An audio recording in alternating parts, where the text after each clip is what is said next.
over time, we have tested in-trial marketing, and we have found that there are two different kinds of audiences and two different approaches that we take with our in-trial marketing. One is what we call the drive to purchase approach, and we do this with our lower end products that have a shorter sales cycle, that are a little bit less complex. And we have tested into this, so the example I showed just a minute ago is generally the approach that we take with this audience, where the primary focus is around how to purchase, and we run a number of promos, so that's usually what we're using that real estate for. So the promo is what really drives the activity. But then we have a number of other products, like AutoCAD that I mentioned, and 3ds Max, which is one of our media and entertainment products, which is what we're going to show you a case study around. And in this case, what we have found is that what we really need to be doing is engaging the trial users and really using the 30 days and the in-trial marketing experience to help them have an engaging experience so that they'll feel comfortable with the software, they'll understand how to use it, and have a higher propensity to buy. So with that, for 3ds Max, we did what we call the nurture approach.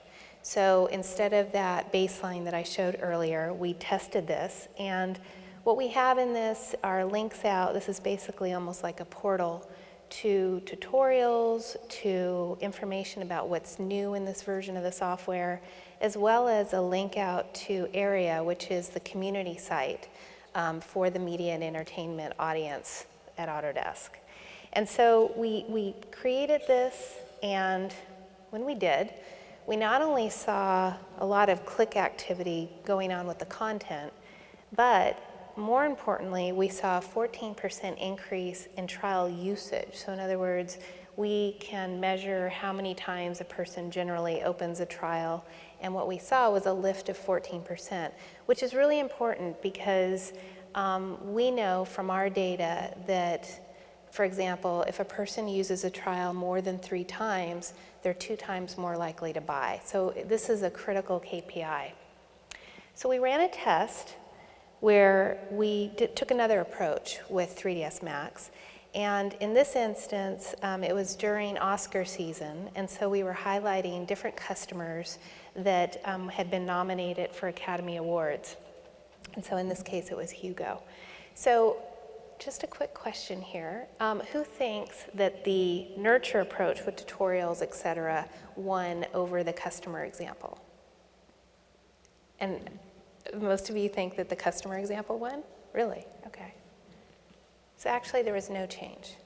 So we still saw a 14% lift, which is a good story. But we did not see any difference as far as interaction with the content. So once we knew this, the team huddled up and we thought about, okay, what do we want to test next? What do we want to try next? And gamification, there's a lot of buzz around gamification right now. I'm sure a lot of you guys are seeing a lot of press around it, and marketers are talking about it a lot, and what does it mean? And so the more we got into it, we really started to think, we think that there's something here that could really help us in this instance.